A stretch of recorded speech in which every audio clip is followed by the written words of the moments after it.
Hi, and welcome to HOA Fight Club. I'm Raylene Schifano, and today I'm going to talk to you about HOA mediation. A lot of people think that mediation and arbitration would be an easier way of dealing with their HOA.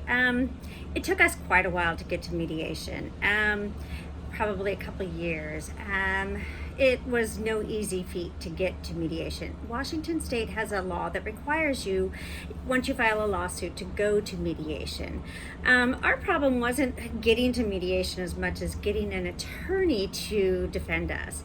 So when we started looking for an attorney, my corporate attorney, because I own a couple businesses in the state of Washington, so I used my corporate attorney to defend us with the fines and fees that were being charged to us unlawfully and illegally.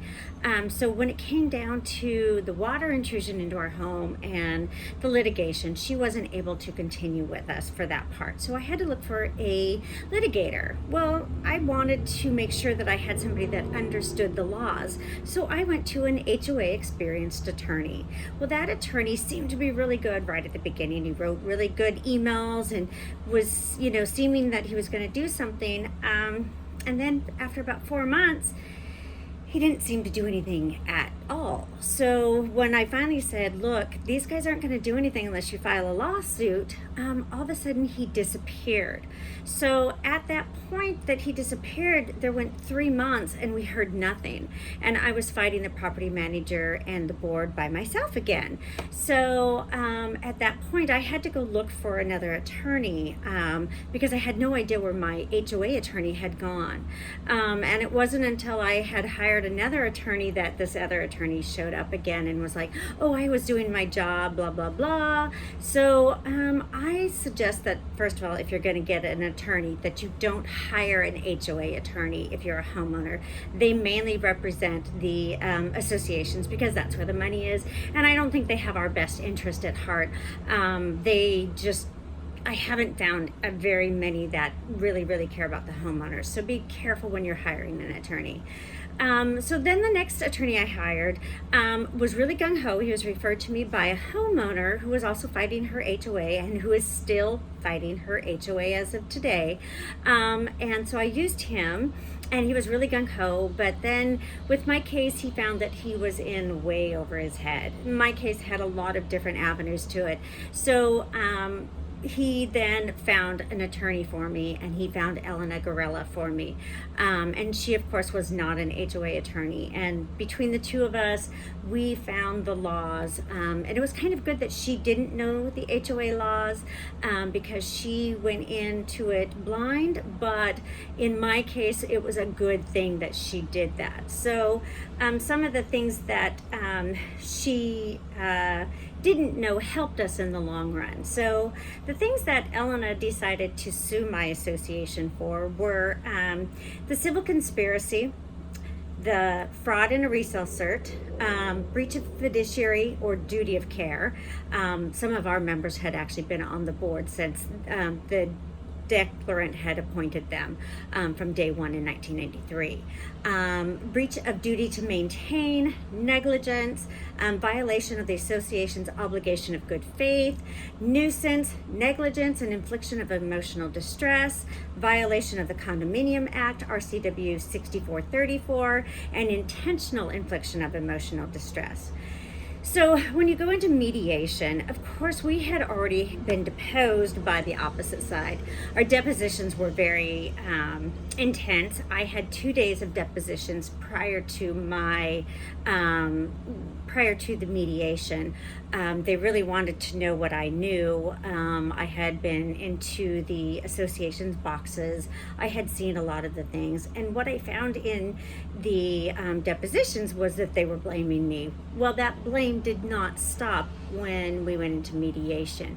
That blame was, it was your husband's fault. He wouldn't let them in.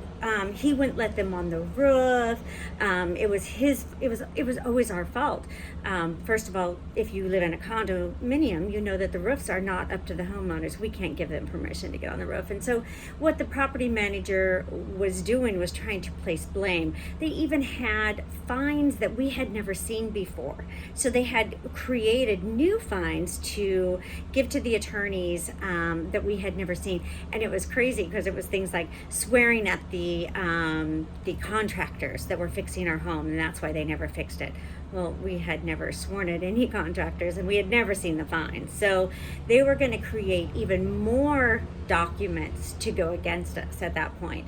So then at the end of the day, at the end of mediation, that we were, they were offering us nothing.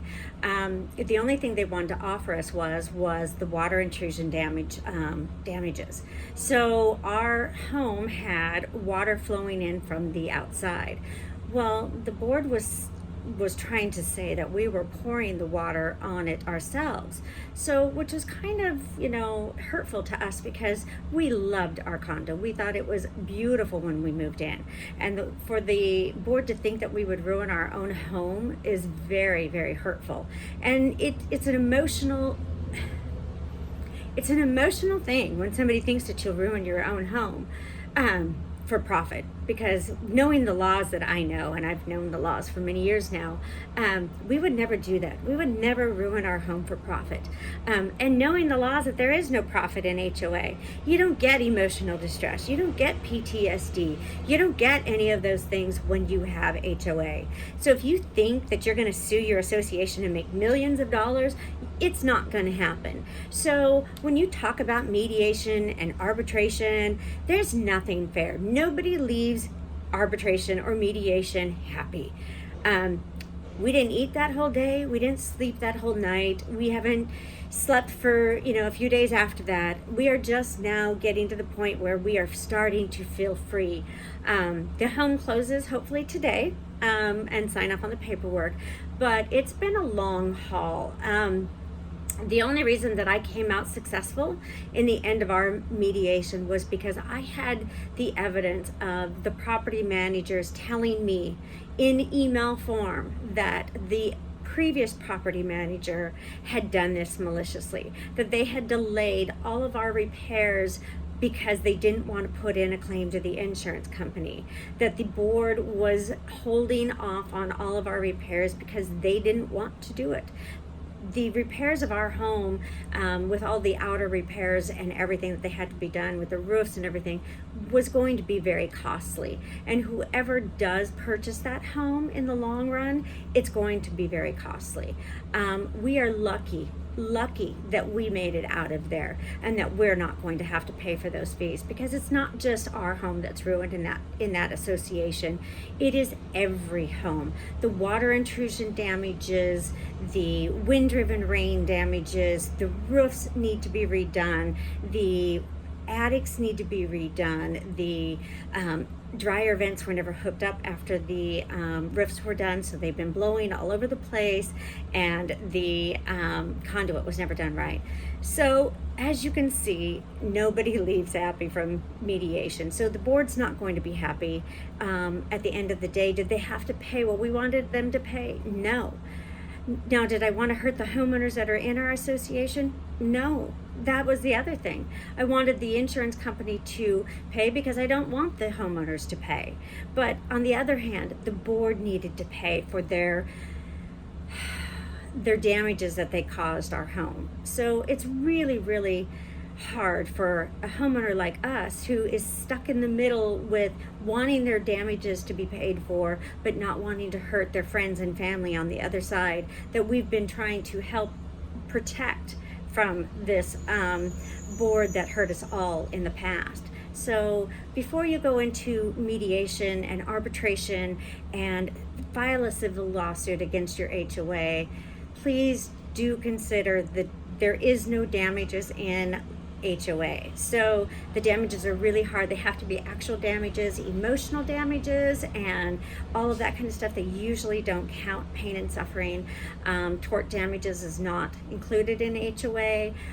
So just really, really consider that. And when you go to hire an attorney, please also consider looking outside the box and hiring an attorney that maybe not being an HOA attorney, maybe a constitutional attorney that has some real estate law.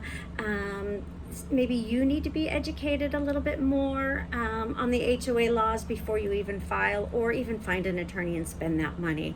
Those are my suggestions for you today. I hope you'll like and subscribe my page and spread the word that we all need to be protecting ourselves from condominium and HOA associations. See you on the next one.